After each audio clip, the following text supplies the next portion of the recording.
വടകരയിൽ ലാൽകുമാർ ഇടതുപക്ഷവുമായി ബന്ധപ്പെട്ടപ്പോൾ പ്രതിപക്ഷം ആവർത്തിച്ചു പറയുന്ന കാര്യം ന്യൂനപക്ഷങ്ങളുമായി ബന്ധപ്പെട്ട് CPM എടുത്തിരിക്കുന്ന നിലപാട് മാറ്റമാണ്. ഇപ്പോൾ മുസ്ലിം ന്യൂനപക്ഷത്തിന്റെ സംരക്ഷകരായി ഒരു ഘട്ടത്തിൽ വരുന്നു. അവരുടെ വിഷയങ്ങൾ ഏറ്റെടുത്തുകൊണ്ട് പ്രക്ഷോഭങ്ങളിലേക്ക് വരെ പോകുന്നു. പിന്നീട് നേരെ തിരിയുന്നു. തെരഞ്ഞെടുപ്പിന് ശേഷം, പ്രത്യേകിച്ച് കഴിഞ്ഞ ലോക്സഭാ തെരഞ്ഞെടുപ്പിന് ശേഷം നിലപാട് മാറ്റുകയാണ്. ഭൂരിപക്ഷ വോട്ടാണ് നമ്മുടെ വോട്ട്, ആ വോട്ട് നഷ്ടപ്പെടുന്നു, അപ്പോൾ അത് തിരിച്ചു പിടിക്കുക എന്ന ഉദ്ദേശത്തോടു കൂടി മുന്നോട്ട് പോകുമ്പോൾ അത് വെള്ളാപ്പള്ളിയെ പ്രീണിപ്പിക്കുന്ന തരത്തിലേക്ക് മാറുന്നു. വെള്ളാപ്പള്ളിയുടെ വർഗീയ പ്രസംഗങ്ങളോട് പോലും മൗനം പാലിക്കുന്ന സാഹചര്യം. ഇന്നലെ ഇതേ വിഷയത്തിൽ വേറെ രൂപത്തിലുള്ള ചർച്ചയിൽ ഇടത് സഹയാത്രികൻ പറഞ്ഞത് മുസ്ലിം ലീഗ് കൂടുതൽ സീറ്റ് ആശങ്കപ്പെടുത്തുന്ന കാര്യത്തെക്കുറിച്ചാണ്. മുസ്ലിം ലീഗ് ഇപ്പോൾ കൂടുതൽ സീറ്റ് ആവശ്യപ്പെടുകയാണെങ്കിൽ അത് ആ മുന്നണിക്കകത്തെ പ്രശ്നമാണ്. അതെങ്ങനെയാണ് ആശങ്കപ്പെടുത്തുന്ന ഒരു കാര്യമാകുന്നത്? അപ്പോൾ ആ രൂപത്തിലേക്ക് വിഭജനമുണ്ടാക്കുന്ന പ്രതികരണങ്ങൾ BJPയിൽ നിന്നാണോ കേൾക്കുന്നത് എന്ന് തോന്നിക്കുന്ന തരത്തിൽ ഇടതിൽ നിന്നും വരികയാണ് അഡ്വക്കേറ്റ് ലാൽകുമാർ.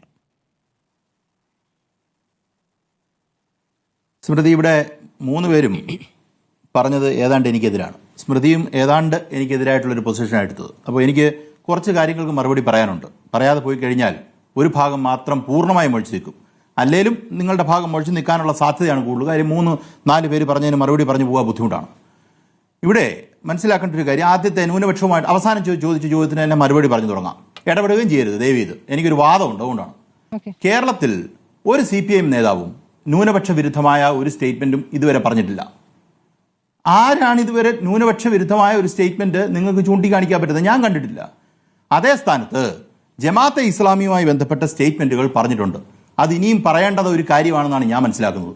ജമാഅത്തെ ഇസ്ലാമിയുടെ രാഷ്ട്രീയം എന്താണെന്ന്, ജമാഅത്തെ ഇസ്ലാമി എന്താണ് പ്രതിനിധാനം ചെയ്യുന്നതെന്ന് നമുക്ക് വ്യക്തമായിട്ട് അറിയാം. ഈ തദ്ദേശ സ്വയംഭരണ സ്ഥാപനവുമായി ബന്ധപ്പെട്ട് ജമാഅത്തെ ഇസ്ലാമിയുടെ വെൽഫെയർ പാർട്ടിയുടെ സ്ഥാനാർത്ഥിയെ ഈ പറയുന്ന പാണക്കാട്ടിൽ നിന്ന് നിശ്ചയിക്കുന്നത് നമ്മൾ കണ്ടു.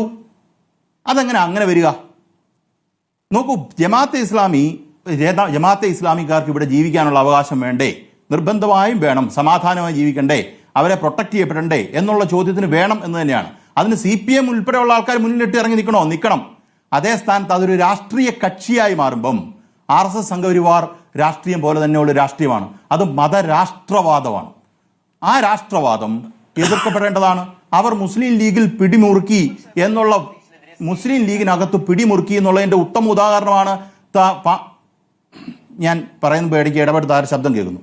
നോക്കൂ, പാണക്കാട്ട് തങ്ങളുടെ വീട്ടിൽ നിന്നാണ് വെൽഫെയർ പാർട്ടികളുള്ള സ്ഥാനാർത്ഥികളെ നിശ്ചയിച്ചത്. എവിടെ ശബ്ദം വന്നു, സോറി. പാണക്കാട്ട് സ്ഥാനാർത്ഥിയെ പ്രഖ്യാപിച്ചത് പാണക്കാട്ടിൽ നിന്നാണ്.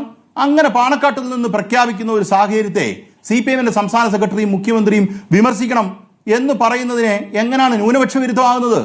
നോക്കൂ, ഒരു ന്യൂനപക്ഷ വിരുദ്ധം എന്ന് നമ്മുടെ സംസ്ഥാനത്ത് സംഭവിച്ചത് ജമാഅത്തെ ഇസ്ലാമിക്കെതിരെ ജമാഅത്തെ ഇസ്ലാമി നേരത്തെ ഇടപെട്ടുകൊണ്ടിരുന്ന പോലെ അല്ല ഇപ്പം ഈ സംസ്ഥാനത്ത് രാഷ്ട്രീയം പറയുന്നത്.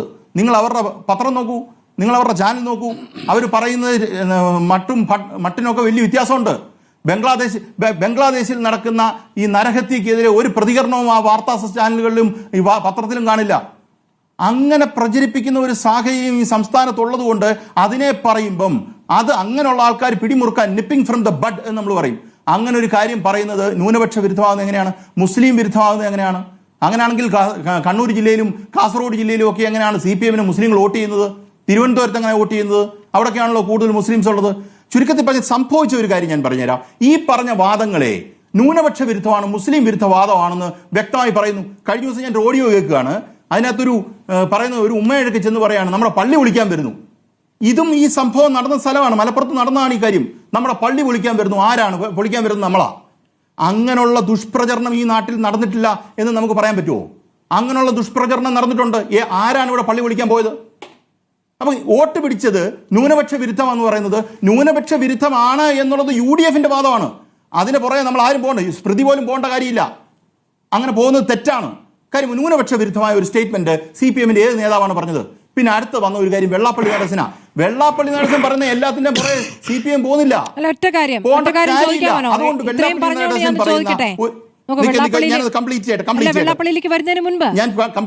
വെള്ളാപ്പള്ളിയിലേക്ക് വരുന്നതിന് മുമ്പ് ലാൽകുമാർ ഈ അങ്ങ് പറയുന്ന ഈ ജമാഅത്തെ ഇസ്ലാമി എന്ന ആവർത്തിക്കുമ്പോൾ ജമാഅത്തെ ഇസ്ലാമിയിൽ പിടിച്ച് ലീഗിലേക്ക് പോകുന്നത് എത്ര വളഞ്ഞ ബുദ്ധിമുട്ടിയാണ്.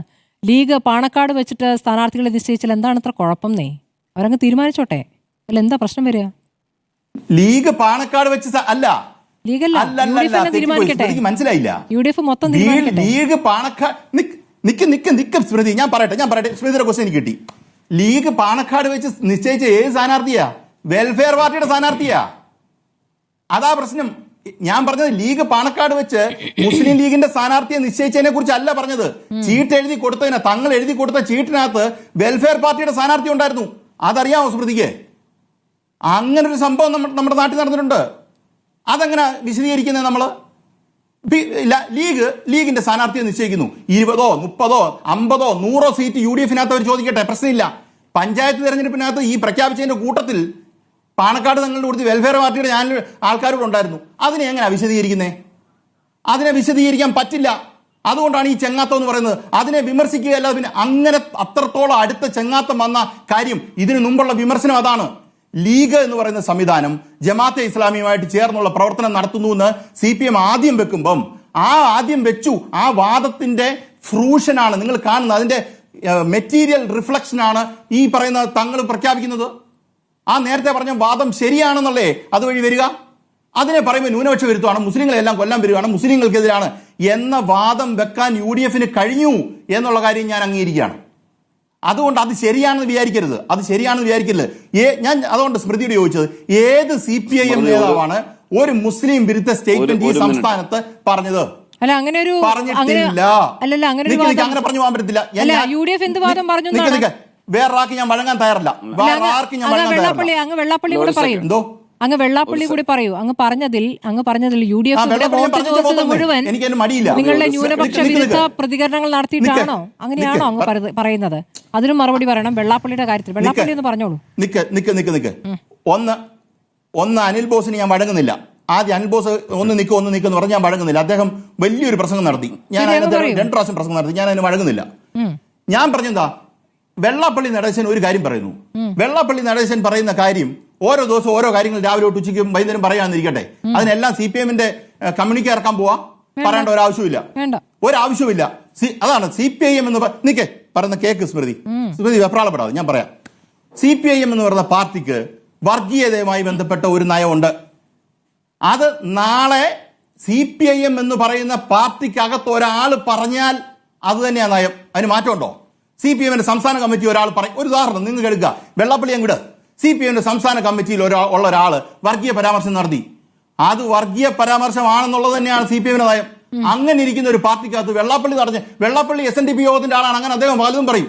ഓരോ ദിവസം ഇദ്ദേഹത്തിന്റെ പുറകെ വിസിൽ കൊണ്ട് നടക്കാൻ പോകണോ? അങ്ങനെ നടക്കാൻ പറ്റത്തില്ല. മറുപടി പറയാനായിട്ടുള്ള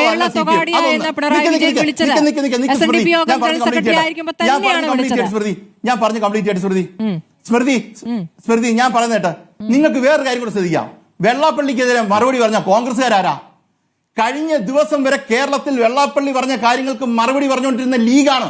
കോൺഗ്രസ്സുകാരും മറുപടി പറഞ്ഞിട്ടില്ല. ശ്രദ്ധിച്ചിട്ടുണ്ടോ സ്മൃതി? കോൺഗ്രസ്സുകാർക്ക് ഉണ്ടായിരുന്ന ഒരു ക്രിമിനൽ സൈലൻസ് ആണ്. നിങ്ങൾ CPM-ന് അട്രിബ്യൂട്ട് ചെയ്യുന്ന അതേ കാര്യം ഞാൻ തിരിച്ച് അട്രിബ്യൂട്ട് ചെയ്യാണ്. കോൺഗ്രസ്സുകാർ ഒറ്റൊരാൾ വേണ്ടിയിട്ടില്ല, ലീഗുകാരാണ് പറഞ്ഞുകൊണ്ടിരുന്നത്. ഈ പറയുന്ന കാര്യം VD സതീശൻ ഇടയ്ക്ക് കഴിഞ്ഞ ദിവസം പറയുന്നത് കേട്ടു. വേറെ രമേശ് ചെന്നിത്തല പറയത്തില്ല, ഈ KPCC പ്രസിഡന്റ് പറയത്തില്ല, ആരും മിണ്ടത്തില്ല. പക്ഷെ അതിന്റെ അധിക ബാധ്യത CPM-ന് കൊണ്ട് കൊടുക്കുക. അതെങ്ങനെ നോക്കുന്നേ? വെള്ളാപ്പള്ളി നടേശന്റെ സ്റ്റേറ്റ്മെന്റിനെ തള്ളി ലീഗിന്റെ ആൾക്കാർ വന്നിട്ടുണ്ടോ? ഉണ്ട്. എത്ര കോൺഗ്രസ് നേതാക്കന്മാരുടെ കാര്യം നിങ്ങൾ പറയും?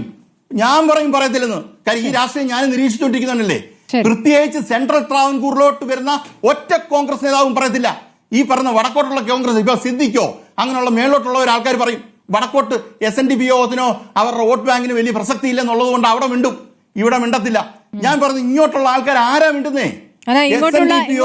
അടൂർ പ്രകാശ് SNDP യോഗത്തിനെ തള്ളിയെന്ന് പറഞ്ഞേ. ഇങ്ങോട്ടുള്ള അനിൽ ബോസ് അടൂർ പ്രകാശ് SNDP യോഗത്തിനെ ആളെ തള്ളിയിട്ടുണ്ടോ? അടൂർ പ്രകാശ് UDF-ന്റെ കൺവീനർ അല്ലേ? ശരി.